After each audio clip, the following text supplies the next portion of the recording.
Kia ora, Helen Brahms here, coming to you live from Surprise in Arizona. Hope you're having a super fantastic sparkling day.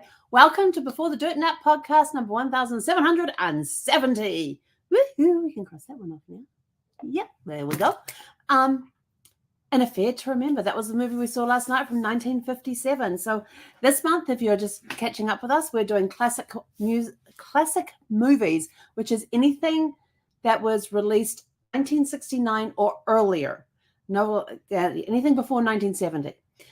There's different movies that I like, and so in this one we're doing movies that I may have seen before, that I have not seen before. So it's all good. But so far we have done. Hang on, where's my little cheat sheet here? We did Gone with the Wind on Saturday, which was the first. We did Rear Window on Sunday. Did Sorry Wrong Number on Monday. Last night we did An Affair to Remember from 1957 with Cary Grant and Deborah Kerr. I have to tell you, this is one of my absolute favorite classic movies. I have a few absolute favorites, and this is one of them. I love this movie. I love the banter between the characters. Deborah Kerr and Cary Grant play excellent roles. There's just lots of funny moments in this one. It's good for laughs. It's also good for cries. The ending there always catches me every single time. I always end up crying. Last night was no exception. It doesn't matter how many times I've seen this movie in the past, I always cry at the end, even though I know what's coming and I know what's happening.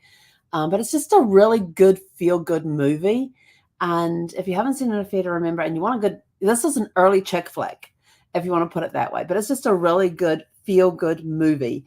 It's about this couple. There's two people that meet on a cruise ship. They happen to be engaged to other people at the time, and they start this onboard. It doesn't really start out as a romance, more starts out as a friendships, but it kind of gets leading towards a romance, and everybody on board the ship's in on it. So which is really quite funny. And then they decide, well, we can't keep being seen dining together, because then people will think we are together. And so like they were.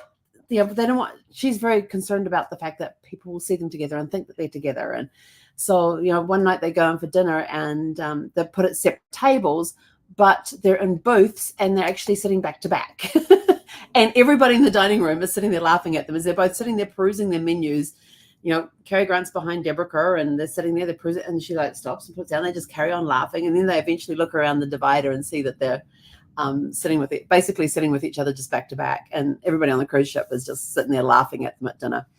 And then there's another time where he's wanting to talk with her, so she pretends that she's walking up the stairs, and he's walking around the stairs while he's talking to her. And there's just lots of just little great one-liners in there, great bantering backwards and forwards between the characters.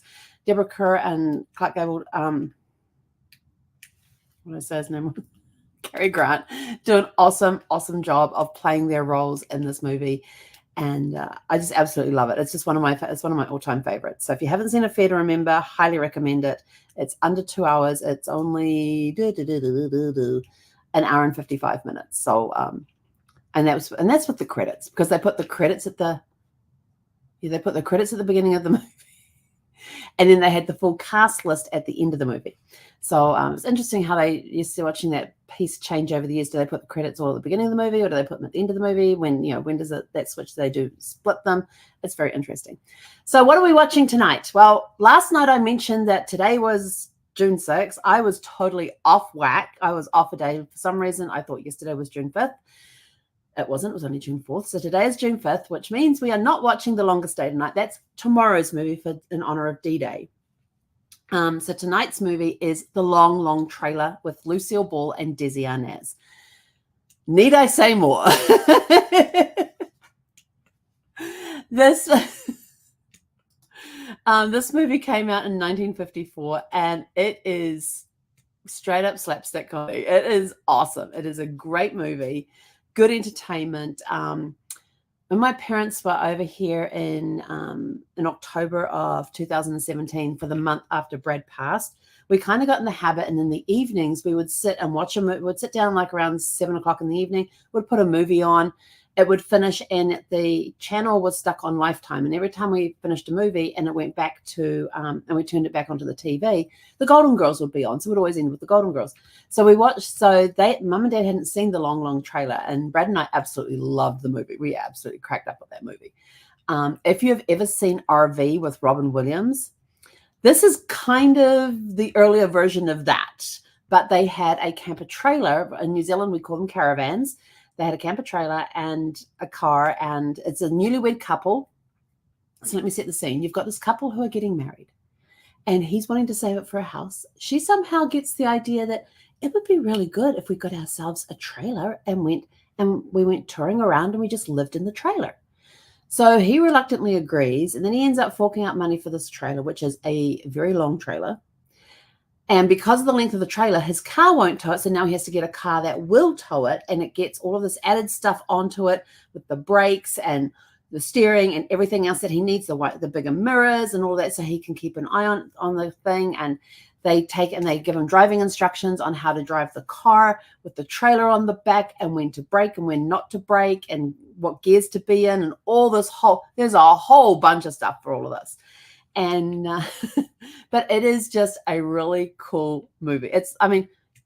Need I say more when you've got Lucille Ball and Desi Arnaz together? It's a very fun movie. Anything that can go wrong does go wrong. Like if you have seen RV with Robin Williams, that came out, I don't even remember when that one came out. But RV is straight up Robin Williams comedy and everything. This long trailer, like I said, is a very early version of what Robin Williams did later on with the RV. He decided to take his family for a holiday in an RV to go to some meeting that he had to do. And he decided to combine the family holiday with this meeting that he had to do. And off they went in the RV. But basically, anything that can go wrong goes wrong.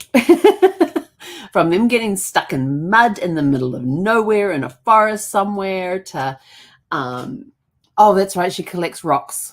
Yes, the rocks play an important role in this. So keep an eye out for the rocks when you're watching the long trailer.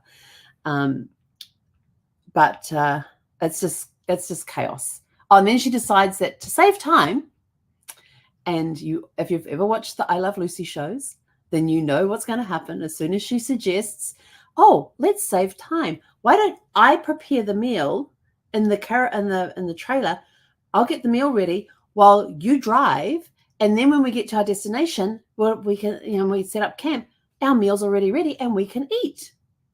Now picture I Love Lucy in a trailer while it's moving. That's all I need to say. So I'm looking forward to a really good laugh tonight. It's a great movie, a lot of great laughs in there. And we actually watched this one with my parents. They absolutely loved it. They thought it was awesome. But then they grew up with Lucille Ball and Desi Arnaz as well, the I Love Lucy shows and things like that too when they were kids. So yes, so 1954 this movie came out, and that's a long trailer. I have to watch the movie again, but it was a long trailer. I don't even know how long their trailer was, but yes, just put it this way: Lucille Ball in a trailer, chaos. With all good intentions, with all, I always remember from her shows, she always had really good intentions. It just didn't go as planned. And that's the same thing with the trailer. She has very good intentions and nothing goes as planned. That's all I will say. But lots of laughs, lots of hilarity along the way, lots of nerve-wracking moments in there too. Anyone know the nerve-wracking moments? Yes, there's some nerve-wracking moments in there as well. So it's just a very good feel-good movie. So, and then, so that's our movie for tonight. And tomorrow night is definitely the longest day. But we'll talk more about that tomorrow. I've been looking up some very interesting facts about D-Day and the landings at Normandy, because we'll talk more about that tomorrow. It just fascinates me. I am very fascinated by what they did and how they did it. And from what I'm reading, nothing went according to plan. So, but anyway, we'll talk more about that tomorrow with it being D-Day. Tonight we're going to be watching the long trailer. And if you haven't seen An Affair to Remember, that's just a really good movie, really good feel-good movie. And that's right, because when they go to leave on the cruise ship, they decide that in 6 months they're going to meet on top of the Empire State Building. And what happens? One of them doesn't make it for a very, very, very good reason. And the other one doesn't find out for a few months later. But it's interesting to see what happens between times. Anyway, I'm out of here. I'm doing nice, short and sweet. I got to go walk the dog in 103 degrees. For those back in New Zealand, that's high 30s. Yeah, it's a little warm outside right now. It's not our hottest day, but our hottest day is coming on Friday when we're supposed to be hitting 112, which for those back in New Zealand, I think if I recall correctly, is like 38 or 39 degrees Celsius. So it's getting up there. But then we drop back down to 104 on Saturday. So it cools off on Saturday. I know. So yeah, so we've got some good movies coming up. I'm putting the schedule together. Actually, I'll tell you that. So let's see. Tonight's the long trailer. Tomorrow night's the longest day, being June 6th. And it's also the 80th anniversary of the landings at Normandy as well.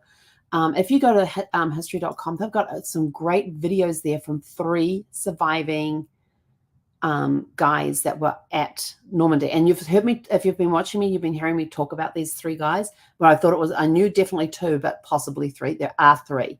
One was a paratrooper. One was on the landing vehicles, and he's the one that put the ramp down. And then the 3rd guy was a medic who landed at, I believe he landed at Omaha. I have to go back and watch, but they've got these 3 guys, their stories from those days and what happened to, what it was like for them to be part of this operation. It was called Operation Overlord. And so what it was like to be part of that, what they saw themselves, what they witnessed, just incredible stories from these 3 I don't know if they're still alive today, and I'm not sure exactly when they went and visited, but I know they took these 3 guys and took them back to Normandy so that they could talk about their experiences and see what's left over. They got to pay respects to those in the cemeteries that are there for the comrades that were killed that day on the landings, because there was a lot of lives lost on that. But if you go to history.com, they've got it all there on the videos and everything, and their stories are just fascinating. But we'll hear more about those 3 guys tomorrow. But in the meantime, so we've got the longest day tomorrow. On Friday, we're going to watch How to Marry a Millionaire with Marilyn Monroe, Betty Grable, and Lauren Bacall. We're doing Lawrence of Arabia on Saturday as our long movie with Peter O'Toole, Alec Guinness, Anthony Quinn, Jack Hawkins, and Omar Sharif. Around the World in 80 Days is on Sunday with David Niven, Canaflas, I probably mispronounced that. Finlay Curry. Mr. Smith Goes to Washington is on Monday, and it's got James Stewart and Jean Arthur in it. Tuesday, we are not doing a movie that night because we will actually be on late that evening as well, because I have a function that starts at 6 o'clock and goes for 2 hours. So we won't be doing, and then I've got to do the live after that. Or I may do it before. No, we're doing it after it.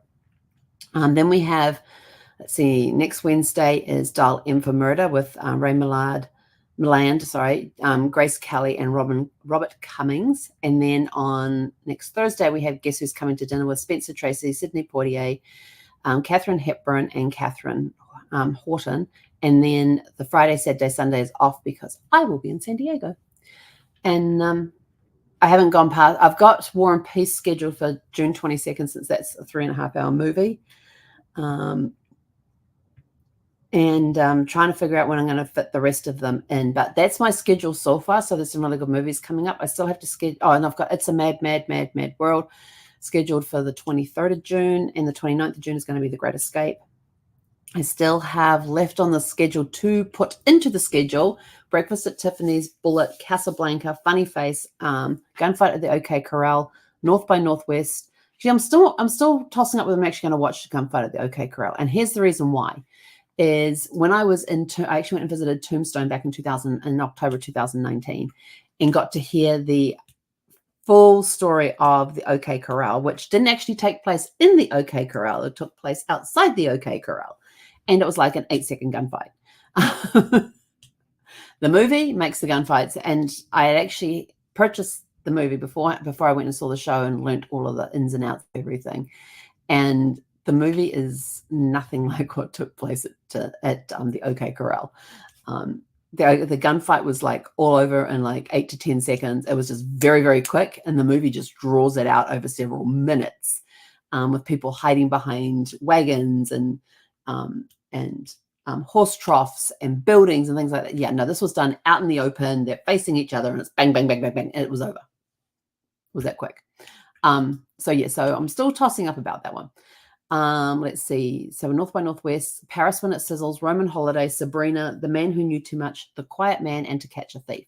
So those are the other ones I've yet to schedule as to when I'm going to watch them. I'm trying to mix it up a little bit so I'm not getting too much of the same thing, especially with like the thrillers and the Alfred Hitchcock ones. I'm trying to spread those out over the month so we're not got them all clumped together. Actually, maybe I should do an Alfred Hitchcock fest at some point. I'll have to think on that one. Yeah. But anyway, that's it. I'm out of here. Go have a super fantastic sparkling eve. If you want a really good movie to watch, go watch An Affair to Remember or The Long, Long Trailer with Lucille Ball and Desi Arnaz. If you just want straight up comedy with good laughs. If you like watching, just want a real good feel-good movie, then go check out An Affair to Remember from 1957. Or let's see what else we've got coming up. If you want a couple of really good, if you want some an Alfred Hitchcock type feel thriller, then you've got Sorry Wrong Number. It did have a little bit of Hitchcock feel to it, especially since I'd watched Rear Window the night before, which is an Alfred Hitchcock movie. That was really cool too. It's another one of my favorites. And you've got Gone with the Wind, which is a very long movie. It was like 3.5 hours, I think it was. Hang on, Gone with the Wind. Where is it on my list at the top? Oh, sorry, it was almost 4 hours, 3 hours and 53 minutes. Yes. It was filmed in Technicolor. If you remember, I was talking about it maybe being in black and white and somebody got in color. No, it was actually filmed in Technicolor, so that was pretty cool. But what was interesting, I was looking at filling out my little sheet. I've got a spreadsheet that I'm putting everything on, and I was doing it for How to Marry a Millionaire, and it had a trailer. I thought, oh, let me go look at the trailer. I have to tell you, the trailer had basically nothing to do with the movie, but all about their brand new technology of CinemaScope. And the CinemaScope, big letters here and goes to little letters in the middle. And they were just talking about how clear it was going to be, and then right in the middle, they mentioned the movie and who the 3 actresses were. You actually saw nothing from the movie. And then they went back talking about how wonderful CinemaScope was and come and check it out. And yeah, it was just a very weird trailer. It was not a trailer for the movie at all. The fact that they mentioned it in the middle of this, it was like 2.5 minute long trailer. The fact that they mentioned the movie right smack back in bang in the middle of this thing and then carried on about the CinemaScope and how wonderful it was and blah, blah, blah, blah, blah. It was just weird. So if you want to check out a really weird trailer, go to imdb.com, look up How to Marry a Millionaire and watch the trailer for it. Or just type in Google, the trailer for How to Marry a Millionaire, the movie. So yeah, that was just a very strange trailer to put in there. Anyway, I'm out of here. Go have a super fantastic sparkling evening. Let us know in the comments below if you have seen An Affair to Remember, what your favorite scenes are from it. Have you seen Long, Long Trailer? And let us know your thoughts of that as well. Until tomorrow evening at 6 p.m. Pacific, we will catch you then. Hei konara.